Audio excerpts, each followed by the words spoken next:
advised, this is a free speech zone. Welcome back, Ron, for the number 2 podcast of our little podcast here, starting from humble beginnings. Now we're kind of stepping our game up a little bit here. Got some more equipment in here. Now we have a panel of drape. We got a panel of blue drape, dope. not even black drape. Presidential. First of all, I just want to say I went by Whole Foods on the way here. This is a side issue to get my morning caffeine, and just thank God for yoga pants. I mean, really. Have you ever walked around the fucking Whole Foods up here up the street? Good Lord. Oh, side note. It's like going to Target on Mother's Day. Jesus Christ. All right. Anyways, we'll get back on track here. So for today's topic, we're going to kind of dive into climate change, some geoengineering, and some of the research we've been doing. You know, we're not going to give you guys everything on this podcast. This is kind of just to get get the ball rolling. Get the ball rolling in your research. These are just some couple of things that are just kind of stick out to us. Well, yeah. The first thing first point I want to make is that, say in any jury trial, if there's any reasonable doubt, you can't convict. So, to just follow one investigation of climate change and just say it's CO2 over and over again, there's reasonable doubt that it is not CO2 that drives the climate. So that's my first thought. The first thing we want to look at, and you got your thing recording. Yeah, it's rolling. So the first thing we want to look at is CO2 Earth, and this is the authority on CO2 levels in the atmosphere. And if you scroll down a little bit, so you get this thing here, and it says, hey, it's 2016, it was, 406.81, a year later it got 2 more points. A year later, 2 more points. So it is going up. It is going up. I have no doubt that CO2 rises and falls in the atmosphere. That's not the issue. The issue is if it drives all climate, and I don't think that it does. First of all, these numbers mean 400 parts per million for those of you that don't know. And 400 parts per million is barely measurable. So how could something so minute actually drive the climate? That's my point. Second point I have is that the oceans absorb and release CO2. And we have no control over that. And it's the biggest emitter of CO2. Yeah, I did see something about that, but the other side says, the oceans are emitting this much CO2, and then, the atmosphere is pumping that back down to Earth at the same rate. So when you add all in what us humans have contributed, that's what they're saying, that's what's pushing it over the edge. The Earth has its checks and balances. Okay. I could buy into that. You know what I'm saying? But I think it was, something of like 750 million for the ocean compared to like 40 million for humanity. Right, I think that's somewhere in this as well. But I did hear, termites cause more CO2 emissions than humans. Yeah. Cows obviously are a big one, but that can also be linked back to humans because the more we grow, the more food we need, the more food we have to, raise. Correct. And methane is, sounds funny, but cow farts, methane, is even a bigger greenhouse gas. It's, What about all like the palm oil? You've heard about that going on right now, right? No, what's going on with palm oil nowadays? I think Indonesia is like the biggest contributor of palm oil, and they've literally trashed all of their jungles. Oh, okay. Just to plant palm oil, but they do slash and burn technique. Right. So they're just burning their entire jungle down. And this was one of the biggest jungles left in the world. Okay. So you're still thinking we don't really have any. You're still saying what we're doing is still a small, minute contributor. I'm saying that, of course, it matters how much CO2 is in the air. If there's too much CO2 in the air, then we'll die. Yeah. I don't doubt that. I'm saying it doesn't drive climate. It doesn't drive heat. There's more evidence that it's solar activity that does it. And you can go on and look up, solar cycles. And you find a lot of articles saying, the sun, does the sun drive the climate? No, it doesn't. Okay, so it doesn't have anything to do with how much the Earth heats up, is what they're saying. Yet, in years that there are more sunspots, coronal ejection, that year is hotter. When there's less, that year is colder. Yeah. Or cooler. And I think we've kind of experienced that this year at least in Phoenix, I feel, because, we finally had like a true triple digit day, this week. But leading up to it, it wasn't really getting past, where we're normally at. Like, I feel like June was still felt like spring almost. Right. It wasn't. But compared to, past years, I feel like it was a lot hotter then. And by the way, I wanted to get this out of the way too. I'm not what is known as a climate denier. I don't deny that there are changes going on in the earth. I just don't think it's cars doing it. That being said, I want clean air. I don't want them to dump fucking oil in the oceans. I have kids. I want their planet to be a clean place to grow up. So I'm not one of these people that says, oh, there's nothing at all going on, and, my point is you don't have to propagandize the entire world, because this is a global thing. There's a carbon tax now,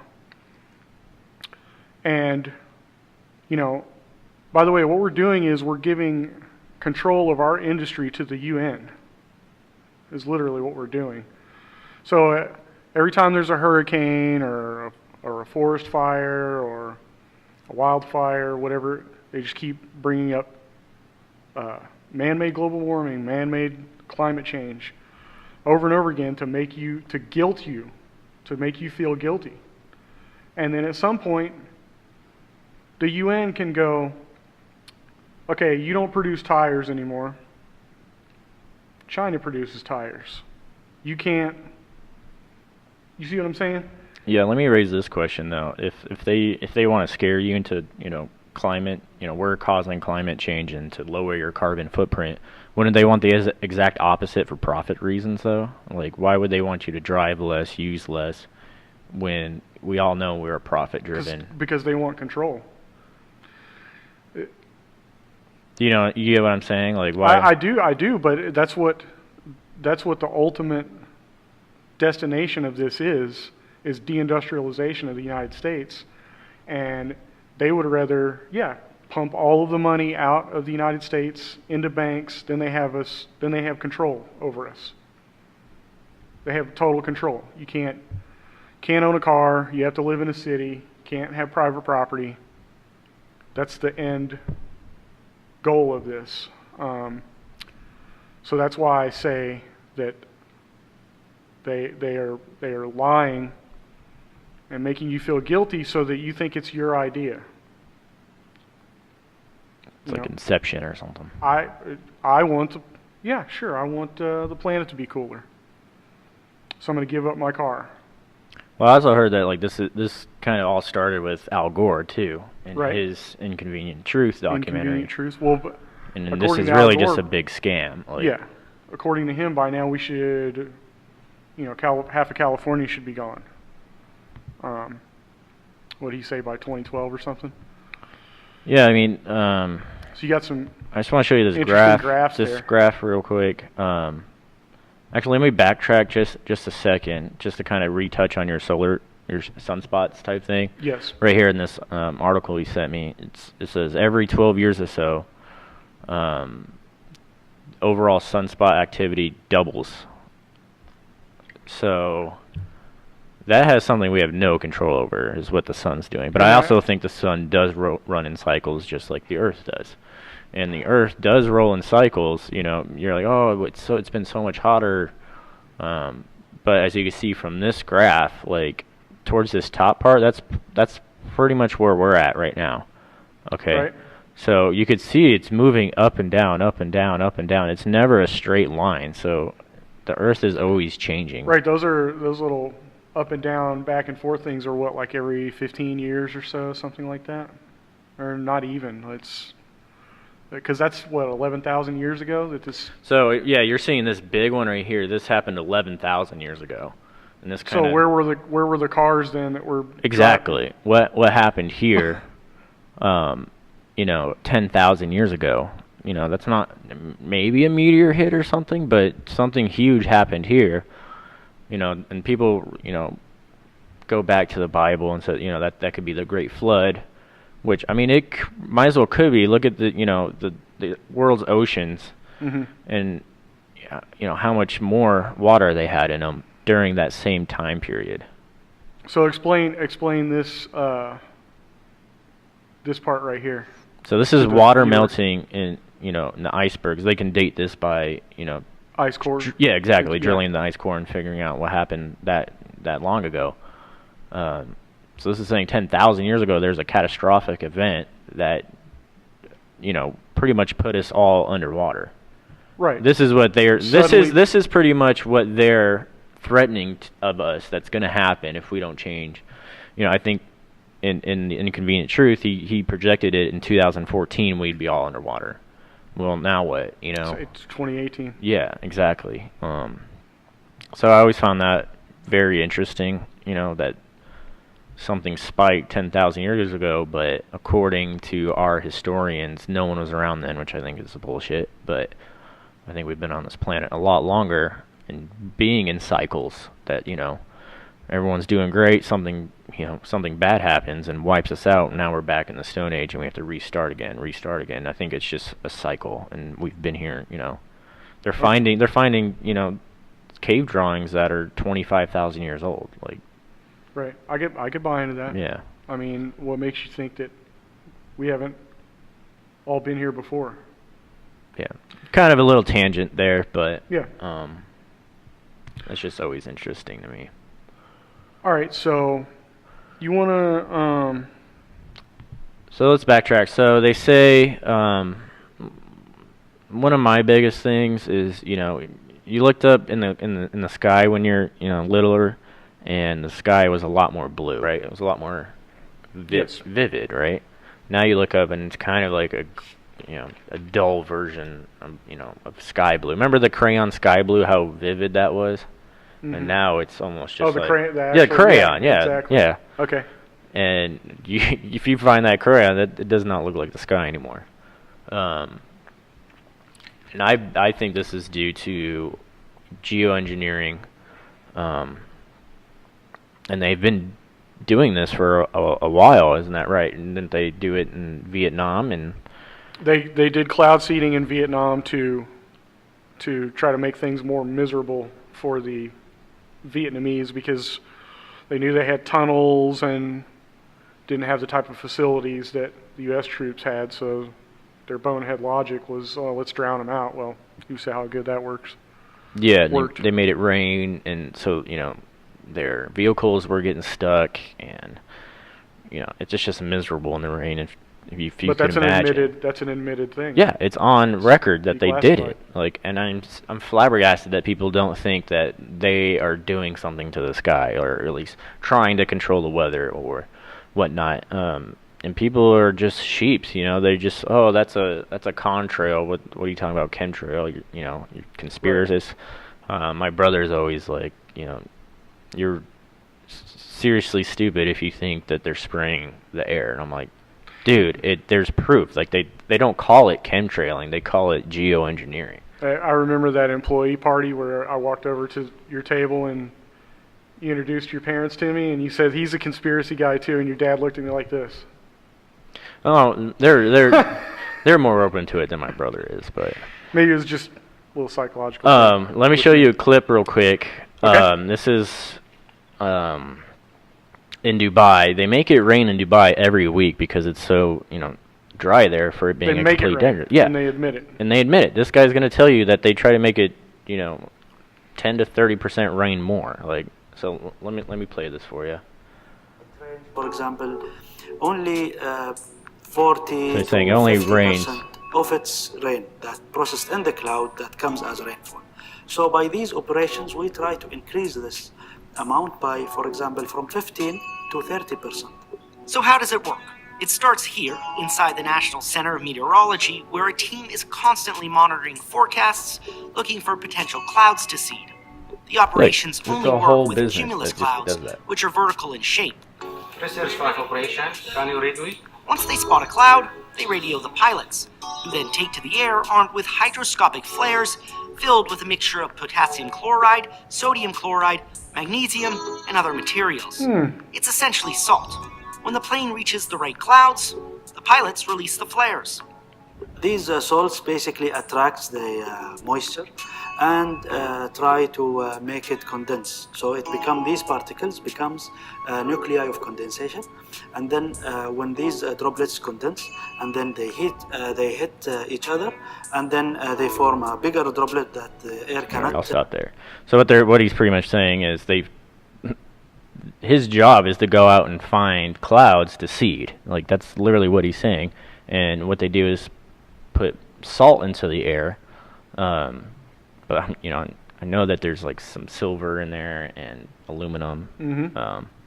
Which they deny. Yeah, which they deny. But what it does is America denies. it's not making clouds. It's making cloud. He's saying the cloud, 50% of the rain in the cloud will drop. What they're trying to do is increase that, so that cloud is more productive for rain. Okay.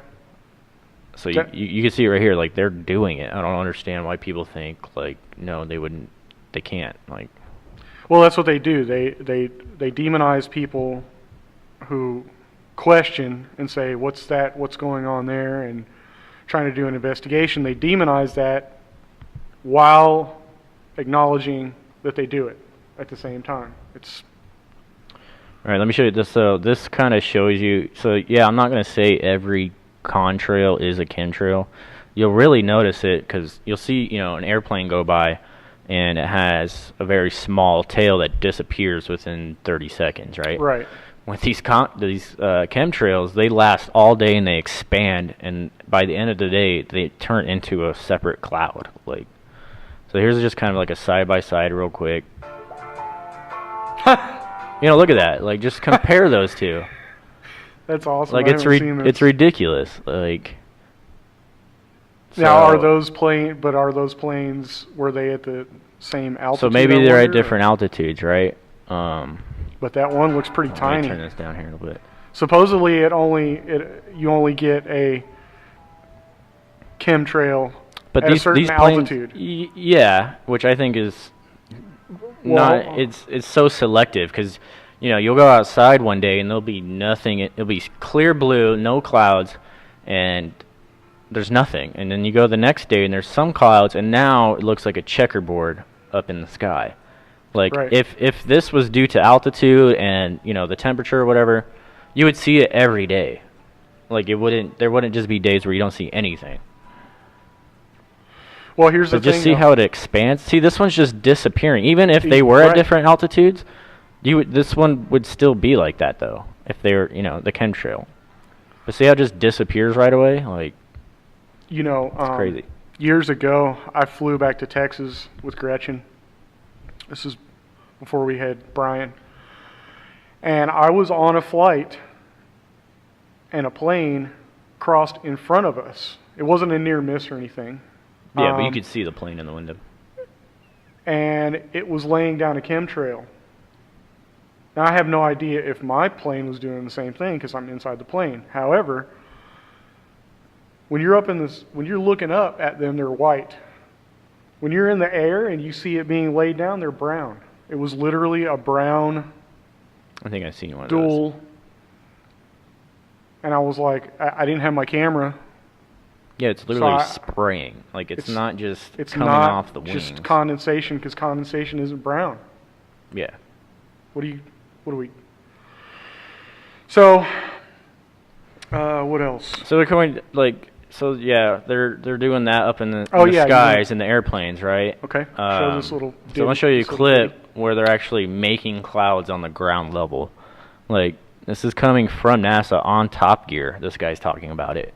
And Some by- people, Go ahead. yeah, you know, it kind of looks like they're testing a jet engine because you could see, you know, fire and whatnot inside of it. But then, like the guy will tell you, like that cloud can produce rain. So if that was just emissions from a huge space shuttle, like it wouldn't rain. It would rain after the space shuttle is launched. Well, I'm just saying the cloud that this thing produces. But here, take a look here. Wow. So do you see what I'm saying? Like it could look like they're testing an engine, but I love this guy from Top Worry if Gear. you can't hear what I'm saying. I couldn't even hear myself. This is the loudest sound you could possibly like conceive. look at that. And as it turns And this could just out, be out in the suburbs somewhere, you know, and no one's gonna know. Look at that thing. Because even if And you it looks like a time lapse, but it's really going up that fast. No, it is. cloud Now look at it. It is was just floating up generated there. by the engine. It's just a mixture of hydrogen and oxygen. It's water vapor. And in about an hour's time, someone in Mississippi is going to get wet washing. It will actually rain. See?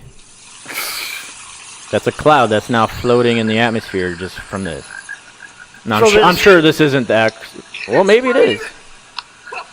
So they could do this here in the desert and make it rain here. Oh yeah. Well, I showed you they do it in Dubai.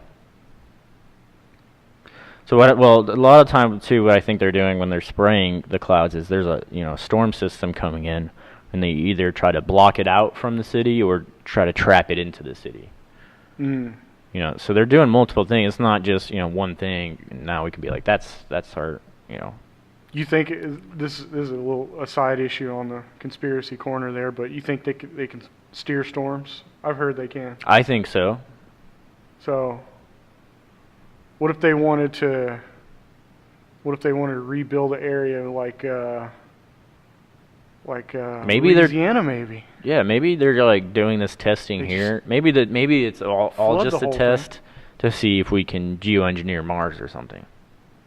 Make the property values go down and then rebuild and then put casinos and stuff. I don't know about that. That's pretty. I'm They're just reaching. trying to take over the land or something. I'm reaching. Okay, so that's a good one. The next, so you want to do these next two where they talk about how we need. So this is my point. They will tell you that it's CO2 and that it's cars that are driving the climate, coal-fired power plants. We need to cut down our emissions. It's not the sun. Yet they have a program where they disperse particulates in the air to reflect sunlight. And that's And kind of they where I was admit going. that it's to cool the planet. Yeah, that's what I was saying. Like that guy's saying it's only salt in the air, right? Well, maybe that's just their solution of getting rain to where over here they're trying to use it for blocking the sun, like you said, and that's where the aluminum and silver come into play because that's what actually reflects it Right. when they spray it. So we're all saying it's most likely the sun cycle and the earth cycle. And people will be like, oh, you're climate change deniers or whatever. I'm like, no, we're just realist. And by the way, the term denier, that's a, I study propaganda as well. That's a little trick that they do, because when you hear the word denier, what do you automatically think of? It's either yes or no. Like there's well, no. I mean, in history, you think like people a- think yeah. Holocaust denier. So it's a little mind trick that they do, where they go, "You're a climate denier," And in the back of people's mind, they're going, what a fucking Nazi, man. Yeah, it's associated with something bad. Exactly. Go ahead. So yeah, we'll show you a clip here that kind of just talks about why sunlight is offsetting really the doing temperature this. changes and other climate changes that come from the accumulation of carbon dioxide. This is not a substitute for cutting emissions. If we want a stable climate, in the end, we must bring emissions to zero. But it is a powerful supplement. It could reduce the risks of climate change in ways that we cannot reduce them by simply cutting emissions. So if you reflect sunlight Allow from the us to planet, reduce it'll cool the temperatures, planet. extremes that cause real human suffering. Never thought of that Deaths one. from heat waves. But losses that could of crops also- that will cause real damage in the poorest parts of the world. It reduces the extreme precipitation events. These are the big storms that are some of the most dangerous things about climate change. All right, so they're also trying to do solar change as well. Well, see, that to me, that just means that they know that the sun is driving the climate, and it's not like they live on the same planet we do. They're trying to remedy that, but at the same time, they have to say that it's CO2 so they can stick with their Narrative. narrative. So as they try to reflect the sunlight, that could also harm us by eventually Plunge us doing what into we're an ice trying not age. to do. It could heat up the atmosphere with all the solar reflections and Right. Okay. Yeah, I the see what you're sono- saying. Yeah. the Well, it's panels. like those the solar farms that they have in California, the giant mirrored solar panels. They admit literally cook birds mid-flight. So if birds fly over that thing, they're toast. They've killed thousands of birds with those things. So that's just I see you're trying to get electricity from the sun. I like that. I'm a solar guy. But you're heating up the atmosphere again. Because you're injecting all of this heat into the ionosphere. Does that make sense? I mean, So how do we then? I know you were saying before we started recording, other alternate ways to create energy is windmills, but it's still not off of fossil fuels. Like you need coal to make steel, correct? yeah, oh yeah, and some of those windmills will never create enough electricity to be past what they've already used in electricity to make them. To make it, yeah. So in other words, it's a virtue signaling thing where you go, oh yes, look, we're conscious of the environment, but you just built something that put out more emissions to build it than it'll ever make up in electricity. It's I ass think backwards, the yeah. really successful ones just break even or just. So what would you suggest the cleanest way of gathering energy without just affecting climate or fossil fuels and stuff like that? I do like solar, but maybe Maybe like a new if you wanted to do absorbent instead of reflective, like glass or something. No, I would say if it was a little bit more dispersed, maybe. Like if you wanted to put solar panels on your house, you could do that, and it wouldn't be in such a centralized. I guess if everybody did it, Yeah, that's kind of where I'm going. every If everyone neighborhood would be a giant went this exactly, reflection. But my answer would be cut regulations on people, and then let the free market take off. So make it competitive to build solar panels and solar systems and things like that. And well, I think Tesla's kind of on the right track with that, right? huh? Like Tesla, all the new Tesla shingle. You seen those yet? No. So Tesla's making solar panels, but they just look like roofing tiles. Okay. And I also saw them developing see-through solar panels, so you can then outfit all your windows in solar panel, office buildings downtown, all that window and glass. Awesome. Because that's also even if it's just glass too, that's still producing heat. Right. So But probably all not those- as much as a mirror. Well, no, but I'm sure when you have 1,500 windows in the building, it's got to be doing something. Yeah, and they're. But that's you know. kind of just off the point. Yeah. I just don't like the fact that, you can't just put solar panels on your house. You have to go through the electric company so that you can be tied into their grid. They say that it's so that you can sell electricity back to them, but let's say, and they make you jump through a bunch of hoops to do that, by the way, because me and Gretchen were going to do it. They make it really hard. But let's say that there were solar panels on every person's roof. Let's go there, in every business. We're all making our own electricity. What do we need the electric company for? All we need is their infrastructure. So they have no interest in doing that. They would rather you keep buying electricity from them than for you to be selling it back to them.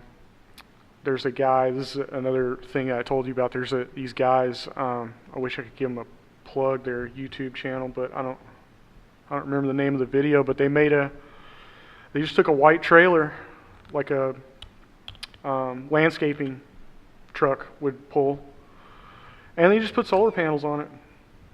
And just drive it out in the fucking desert, and you got enough electricity to power a whole RV without, generating emissions. If you're, Did you hear that? Want to put it that way. If you were to take Australia and just put solar panels across the whole country, it'd be enough to run the Earth. Yeah. That's what I heard. Indefinitely? It might have been like 100 years or something, but imagine the maintenance on that, though. Like, I don't think the Australians would appreciate that, but... Well, I mean, yeah, but... I know, it's just... Damn kangaroos. All right, so there was another video there that had a shorter clip where... Oh, do you want to talk about this real quick? The TED Talk? Oh, okay. Yeah. So let's talk about, there's a guy, what's his name? I forget his name, it's there somewhere. He worked for NASA. I don't know if he still works for NASA. Gavin Schmidt. Adam Schmidt was cooking the books. Yeah, and satellite data of temperature does not match what he was putting out, and this guy supposedly is the authority on, the information. You're supposed to trust NASA. So, and this kind of foolery doesn't just happen here. Like, people do this with literally everything. They just fudge the numbers to go with their narrative.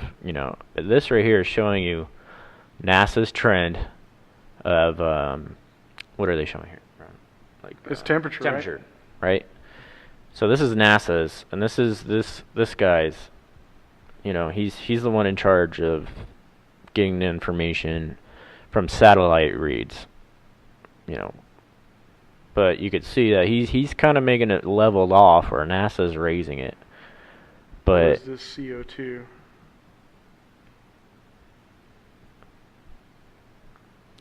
Yeah, it's temperature. Yeah.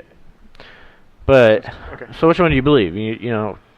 Here's a company that's responsible for providing data, so we have something to check NASA with, and you could see right here it's completely off. Like, you could kind of tell you tried to match it a little bit, but then made it more. You just kind of tilted it up. Yeah, he just rotated it. It's pretty much what he did.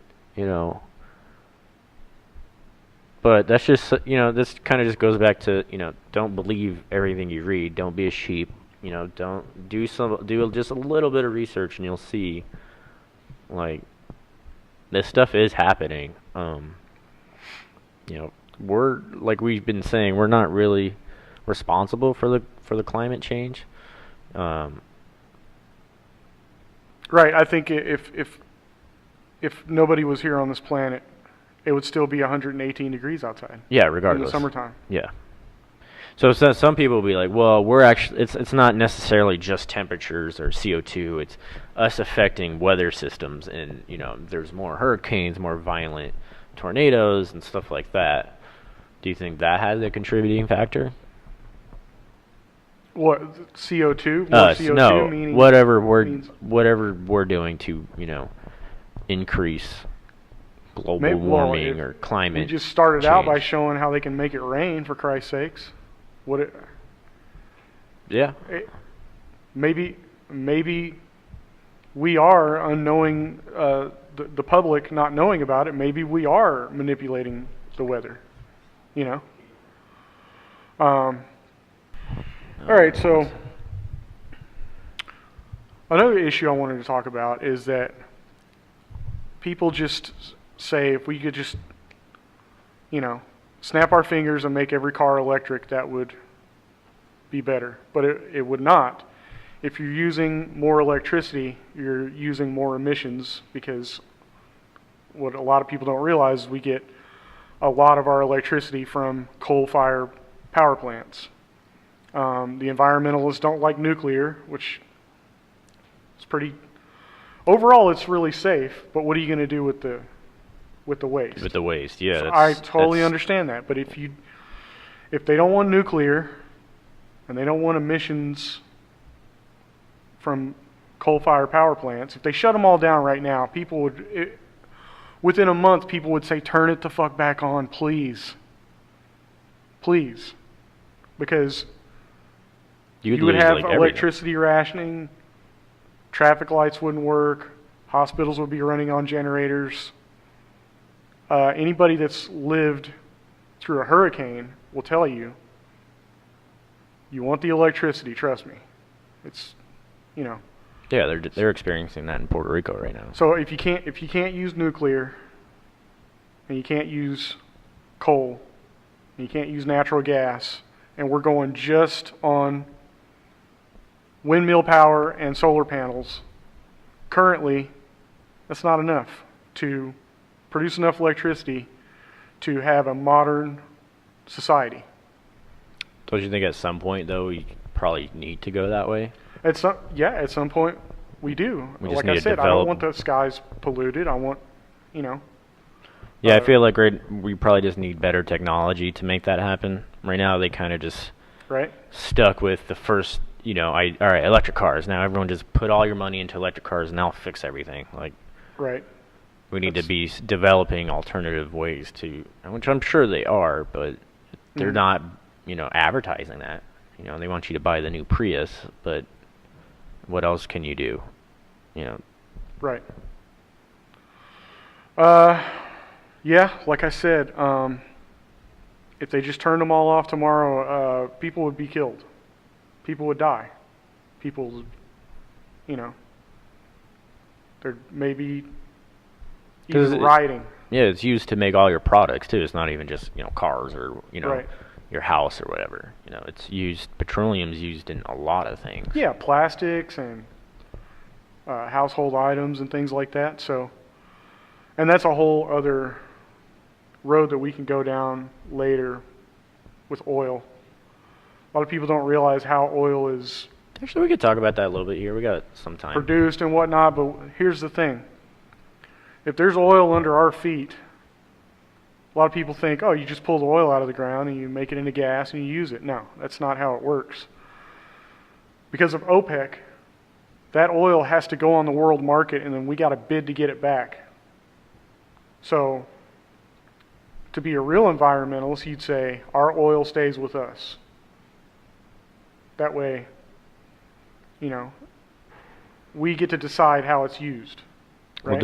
We consume more than we produce, though. Oh, yeah. We're the leading we consumer. Do, and that's why they have that, so that we're sharing in the economy with the rest of the world. And we do use a lot more than everybody else. I will admit that.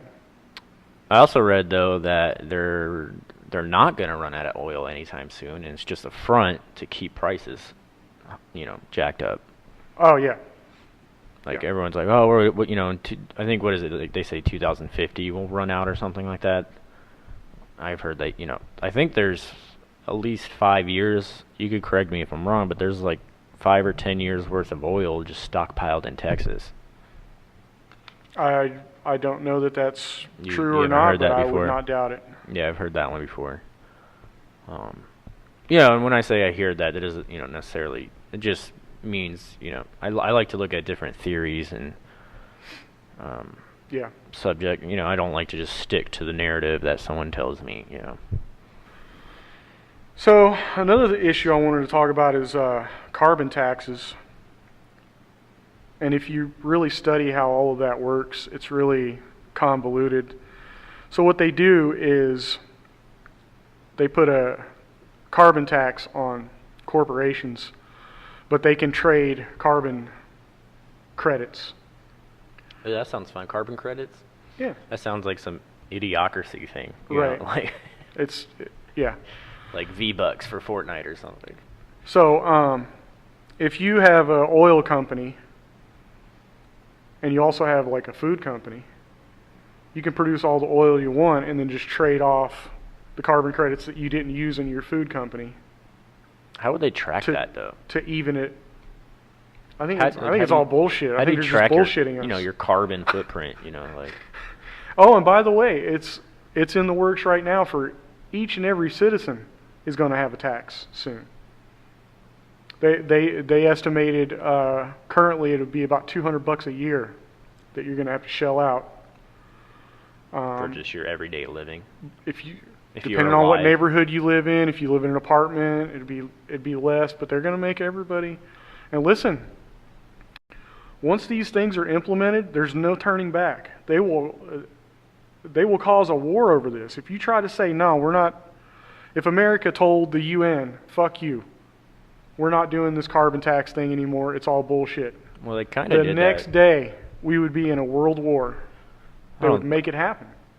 I don't know if that would happen. A lot of fucking money, man. That's a lot. Well, they of money. tried to get everyone in the UN, you know, on to, you know, down to bring back their carbon uses, and the United States said no, Yeah. and nothing. You know, we got ridiculed from other countries, but other than that, Are you talking about the Paris Agreement? yeah. Yeah. Well, that was So Trump. we kind of did something like that, and nothing really happened. But kind not of go on a yet. side tangent here, like the fact that, you know, you're talking about getting more and more taxed and how we would have an uprise. I don't know necessarily that would happen.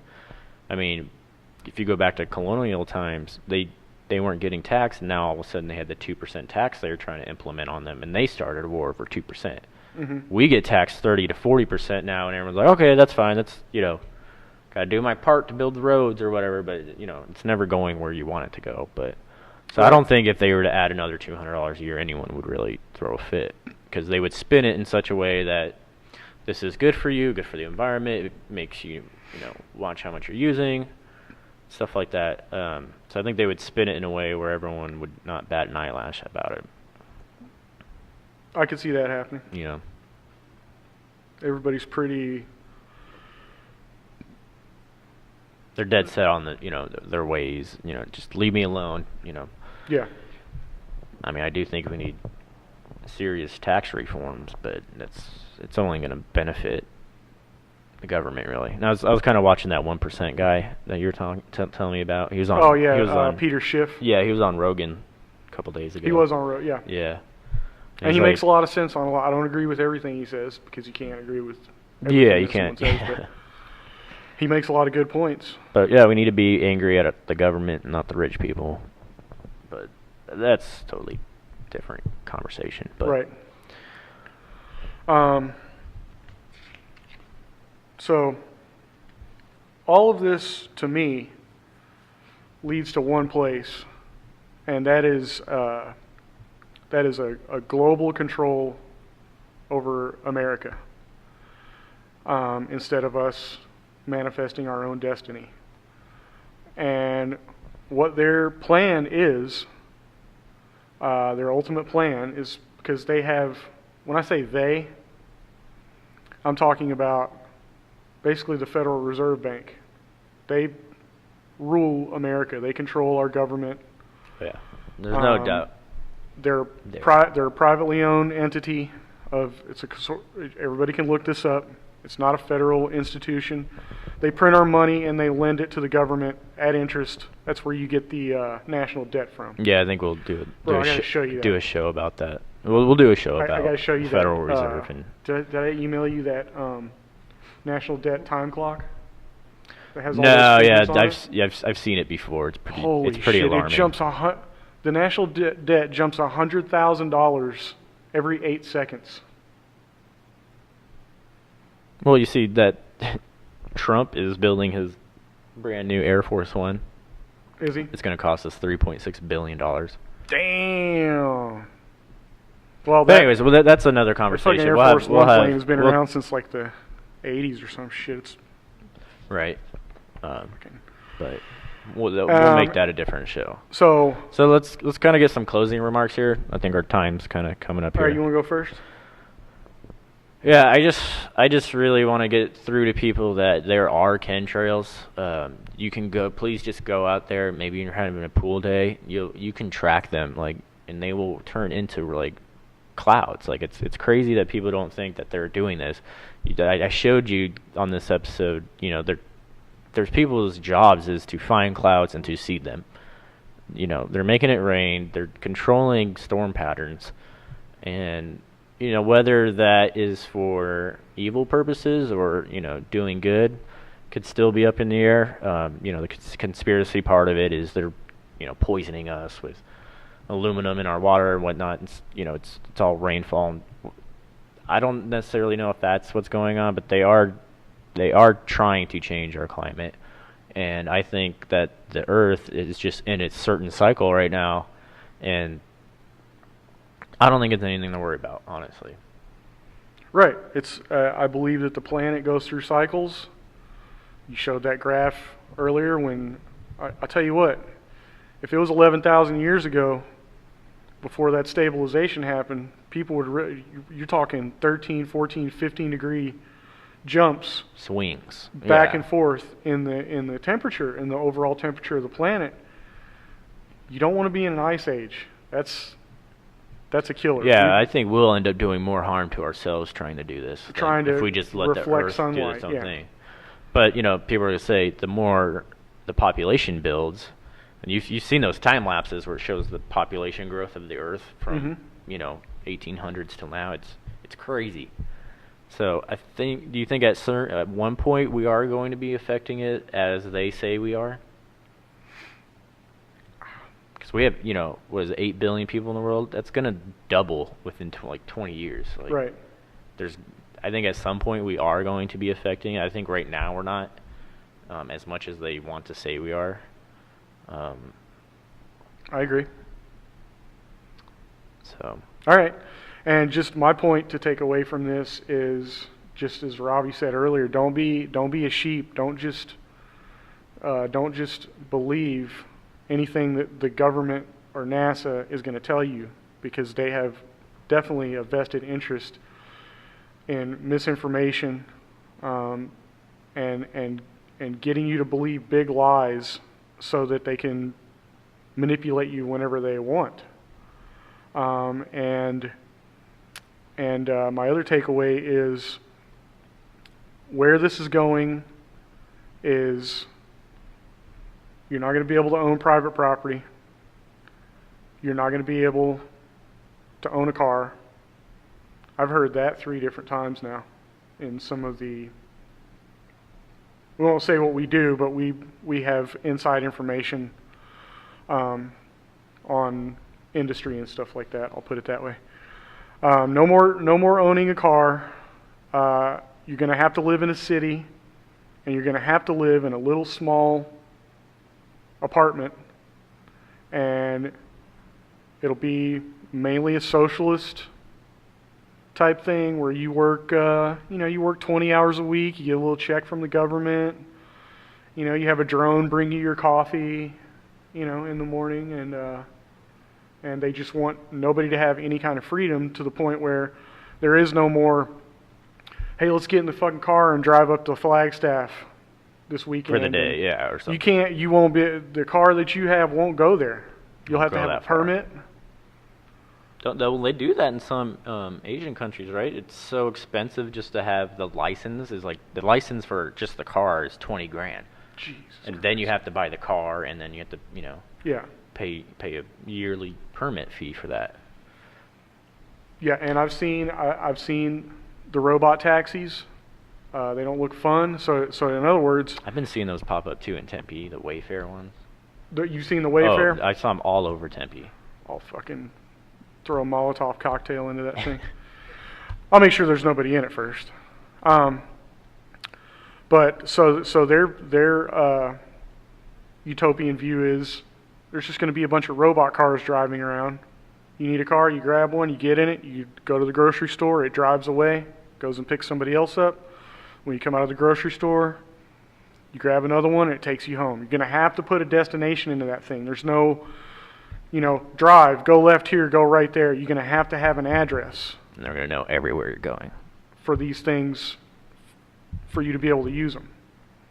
I liken it to the Johnny Cab in Total Recall, where he jumps in the cab and he's like, go, I'm being shot at. And he's like, what's your destination? So. Yeah, I mean, I think that, though, might help people with, like, car accidents and stuff. Unless, there's also the problematics of hackers, though, too. Which, we can go into that. Well, we can go into that a little bit with the Federal Reserve episode. With hacking cars and stuff like that. Cool. Well, I think it's been about an hour since we started. I think we made some. Again, these are points. Again, this is just a little taste, just to direct you and where some of your research can land you. Some good starting points. We don't claim to be the experts or anything like that. This is just a conversation. It's just reasonable doubt. I'm just giving you other evidence that you may have never seen before. Yeah. That totally contradicts the official story. So. All right. All right. Well, from the Be Advised podcast, I'm Robbie. And I'm Ron. And Noodles. Don't be a sheep. Don't be a sheep. And be advised. Be advised. Thank you. Thanks.